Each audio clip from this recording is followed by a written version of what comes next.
In the reading corner today, I'm thrilled to have with me Donna and Vikesh Amey Bhatt, whose new book, Land of Belongings, is published by Nosy Crow. It's a book that's published just in time for the 75th anniversary of the partition of India. But it's obviously not a book just for that one moment. In fact, it's a book that I can't believe that we haven't had before. And I'd like to start really with your story and why you thought this book was needed. For me, growing up in the UK in the 80s and 90s and really going through the education system, it was an interesting time and a time where I really didn't know where I sort of fitted in. Within schools, just to paint a better picture, the main things in history were taught, royal family, the world wars, the Greeks, the Romans, and being a South Asian boy within the UK, I really didn't understand my place because I obviously visually looked different, and also knowing my parents' story. They are from Africa, East Africa, Tanzania to be precise, but also, as I say, we're South Asian. So I'm trying to understand not only my context within the UK, but within the broader context about Tanzania, East Africa, but then also being Indian looking. So it was that sort of story that was, only until in my 20s and 30s that I started to unravel through conversation, through meeting friends, through talking with Donna as well. Like simple things like, I love fish and chips, but I put I like to spice it up with chilies on top of it. And my parents talked to me in Swahili Gujarati, and Swahili is an African language. Gujarati is an Indian language, and I'd reply to them in English. So it's a real mixture of thoughts, but also language growing up and taste, and it was all quite knotted and raveled in my head, and I didn't really know how to unknot it. So this book is a look at the past, the present of British Asians and South Asians in the UK, and the future, and talking about the effect and the future and what that holds for the South Asians within the UK. And we know now, we've written this book, that India, Pakistan, and the UK have been intertwined for hundreds of years, and they will always continue to be intertwined. Because I think an important point that you actually do make in the book is that this is not just about the history of people that have South Asian heritage. This is British history. Yeah, I think that Vic has always kind of spoken about doing something like this.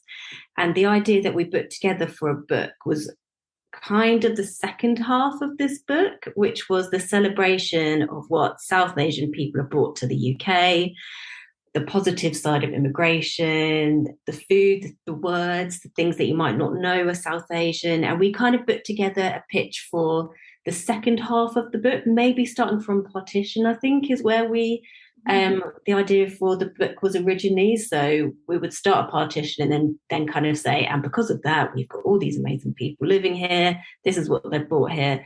But actually, the process of pitching meant that we spoke to different publishers who had different ideas for the book. Nosy Crow made kind of this incredible build to what we had, which was completely made sense. You can't tell that part of history without really going back further. So that is why the book now, thanks to them, is so much more comprehensive. I'm white, I've got a British family, and obviously Vic isn't, but we both had exactly the same gaps in our knowledge. So we both kind of knew little bits. And then as we started investigating, both of us didn't know these huge parts of history or fully understand them. And yeah, exactly what you said, they are British history. Yeah, and just to jump in there, yeah, absolutely 100% is British history. And it's not just one moment of time. You start to sort of see how these two polar extreme places are so intertwined. And that could be how a company, a British company occupied India in sort of ancient Indian times. But then you sort of fast forward into modern day and you talk about how, South Asians came to the country and helped during the wars and helped post-war in terms of the NHS and helping building that from the foundations up. So you can kind of see how it isn't just South Asian history, it is British history, and it's seismic British history that South Asians have played within paving modern Britain. There's so much that I want to explore. I mean, the idea of belonging is key to this book, and I think you've expressed that really well.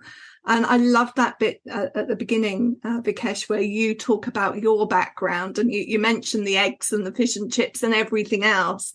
It reminded me a little bit of an activity that I used to do when I was training teachers, where I would get them to do the same, even if they had backgrounds similar to mine, because you suddenly realise that most of us, you know, that idea of belonging, do I belong to Yorkshire? Do I belong to London? It's not on such a grand scale, but we all have little bits of us, well, most of us anyway, have little bits of us that belong in different cultural pockets. And I love that idea of exploring that with children. Yeah, absolutely. And belonging is simply about, you know, your narrative, you know, and as the world it becomes ever smaller and we become ever connected, finding that authentic, your personal authentic narrative is, I believe, really important. And I think the really interesting thing is how that narrative is intertwined with other, you know, larger narratives out there. So I think belonging is so important, and it allows, you know, just for a bit of context, really, you know, I've got family, I've got cousins who are similar age or slightly younger, and I talk to younger British South Asians, and still to this day there is this idea in their head through maybe miscommunication or miseducation or lack of education, but they still feel like it's us and them. They do not feel rooted in Great Britain, and that's shocking because that's obviously a generation younger than me. And if this book does one thing, and that is, you know, allow people to contextualize and feel their worth based on historic merit, and their attributes are welcome, valid, and important with modern Britain. I'd like to delve into the history a little bit, because you do take us back to ancient India. You take us back to a time when India was ruled by lots of kings. Of course, the book really is about those three modern countries of Pakistan, India, and Bangladesh. But back in those ancient times, was it a recognisable country called India, or were these kingdoms separate countries? It was a country, but in terms of having a ruler, it was probably a little bit chaotic. So there were lots of dynasties, kind of lots of kings, and that's kind of what made it easier for the British and the Dutch and anyone else who was up for it at the time, made it a little bit easier for them to take a stake in it, because they were already arguing amongst themselves. So it really was kind of a divide and conquer type situation. And it was the East India Company were not just kind of trading food and spices and that kind of thing. They also brought over armies, so they would muscle in on these arguments between the kingdoms, and that's they kind of got involved politically that way. So it's like it's just an amazing thing that no one fully understands. We see East India Company in the modern day. There's still the East India Club, there's still the East India label and lots of things, but actually what they did was so much more than trade. It was a huge political force, and really interesting.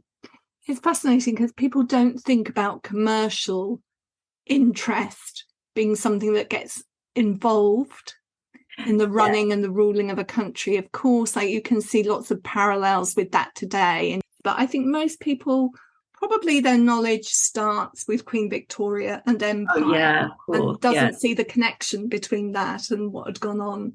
And they're really kind of, empire is hooking into something that had already been built. Definitely. And I think a good way that it is explained quite often is thinking of the East India Company as kind of as one of the large tech giants. Like, so they're kind of as large as that. They've got the same kind of political sway, but like in terms of explaining that to a child or explaining that to a me, it really helps kind of you realize the size of it and their influence. And just to sort of be really clear, the East India Company took advantage of conflicts. And this wasn't, let's be really clear, this wasn't an amicable, verbal, softly type of approach. Sometimes it would be violently done. And so the sway, the power up within India happened with violence and aggression. And this went on for a long time. 400 years ago, Elizabeth I, so she gave them the go-ahead to invade India in the first instance. So it was formed 400 years ago, the East India Company. Mm. And then that gradually began to be the start of the British Empire. So you can kind of see how that kind of folded into that, because it became this political force. And as we know, the British Empire became pretty big. What happened then in terms of this handover of political power to, I know it was kind of sold to Queen Victoria, the Empress of India and all of that. So it was essentially the East India Company was a company ruling a country. And as Vic said, it was violent, it was unfair. And so essentially there were a lot of uprisings. It was clear they couldn't really keep control of the people. They had such different beliefs. Things like their religions were overlooked, which I think was quite a huge part of it. So yeah, it became essentially untenable for them to look after India. And so it was handed over officially to Queen Victoria, which is, I think, a period in history I think is quite interesting, especially for me as a white person, and Vikesh talking about it. It was sold to us as white people as quite a glamorous and interesting time. Like, unless you really investigate it and understand why that time was what it was, it's quite shocking. So from my knowledge of India, first of all, it's a very big place.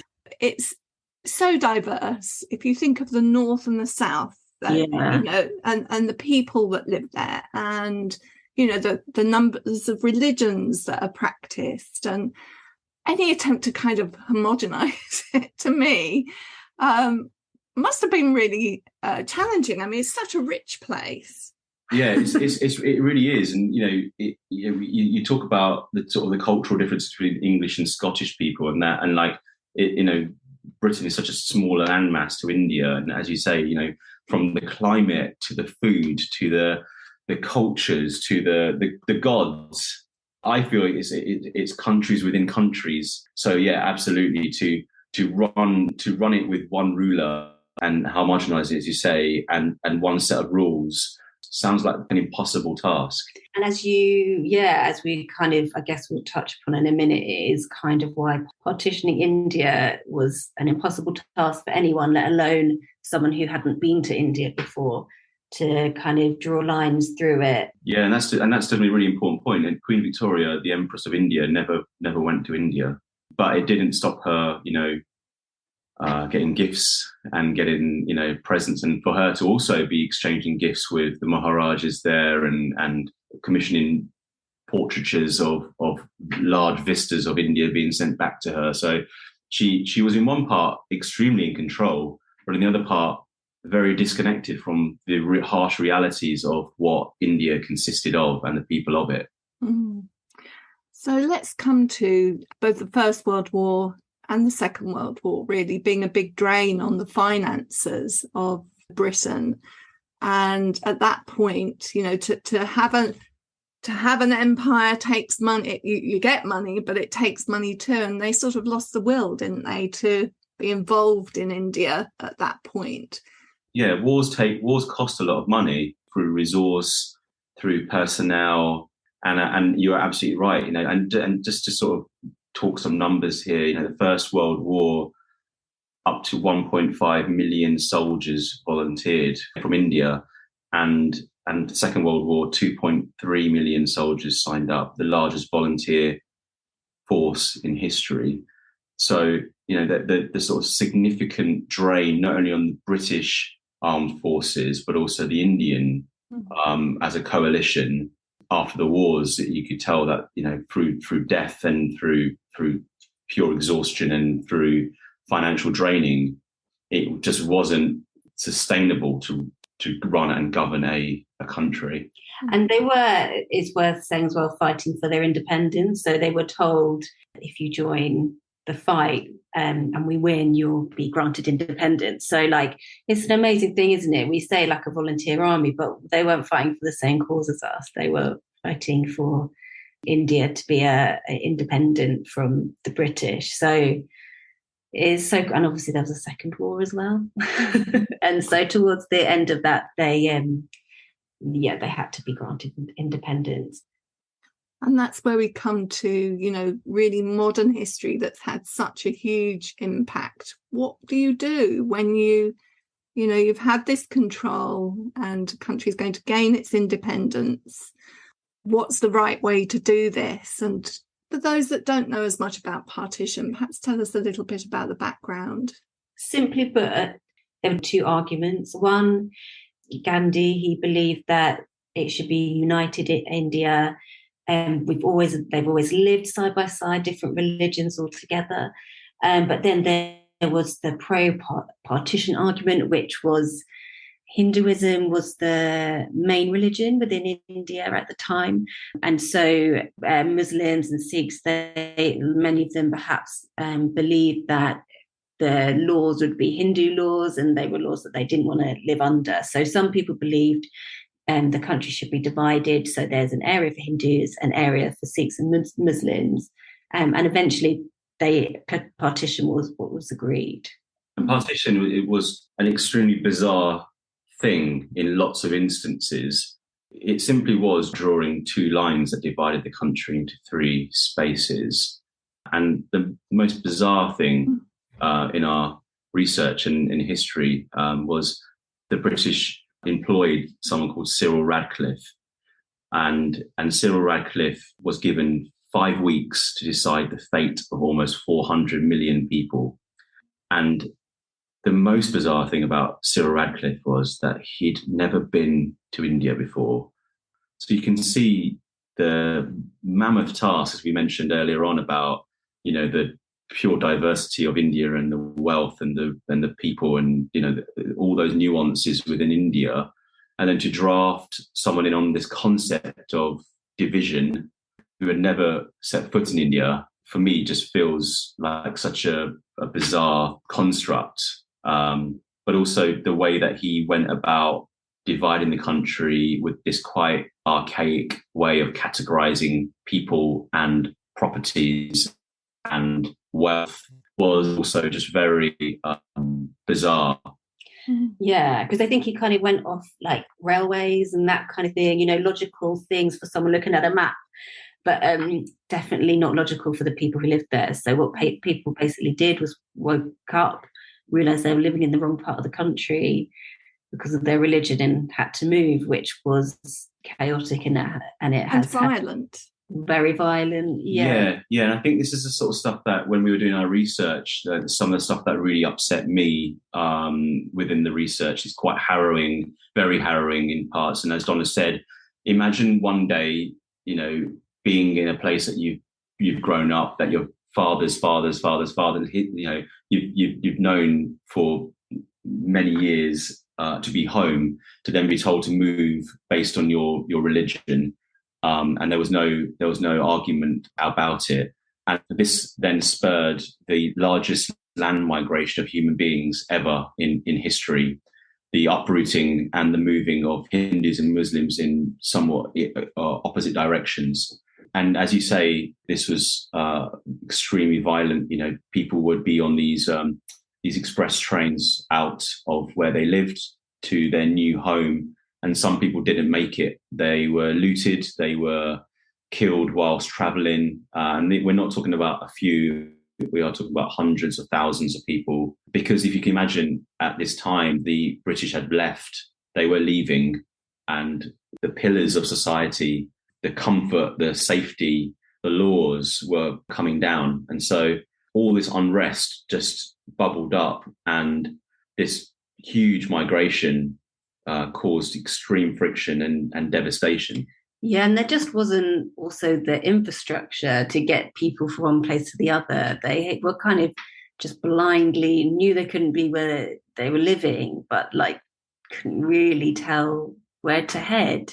And it's worth also noting the British, they said they'd grant independence in 2 years, but they kind of left straight away. So the armies and anything that perhaps could have assisted them. Yeah, which sometimes is kind you wonder of, if we've learned anything. Oh yeah, exactly. So it's kind of similar to recent things. So far, all we've talked about is the bit of the book that you didn't even know you were going to write. Yeah, we've gone into some of the deepest, darkest aspects of history. And then from there, we get this huge diaspora, not only to the United Kingdom or to Britain, but as you say, traveling to a lot to Africa. In the 1970s, we had a lot of people coming from Uganda to Britain, from who'd obviously been through that kind of journey too. But from then on, the book does have lots of joy in it, as well as the difficulties that people encountered. This is where the journey for us starts to feel, again, an extension of the friction. It wasn't, again, all rosy when Sikhs and Hindus and Muslims arrived within Britain. And when we say Britain, we made sure that this wasn't a London-centric book. We talk about Scunthorpe and Lancaster and Manchester and Woking and Cardiff, and it was very much a breadth. The north and south of the British Isles is where Asians came, and they came to work in the mills, textile mills. They came to work within more Asian settlements like Southall and Leicester, which is now a hotspot for curries. The Golden Mile, for instance, is what it's known for now. And the Sikh community in Scotland, the first Sikh Scottish tartan material apparently was there as well. It was registered in Edinburgh. But just to get it back to the original point, we land in this lovely spread where we show how British South Asians have helped in all aspects of Britain when they arrived, and that was a genuine call for help. So in 1947, South Asian people started to come to Britain in very large numbers, and after two world wars, so this is straight after the 2 world wars, Britain was in ruins.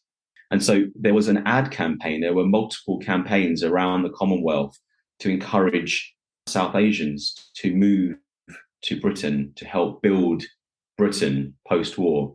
And that building was a number of things. As I said, hospitals, the building of the NHS, textile mills, airports, transport systems.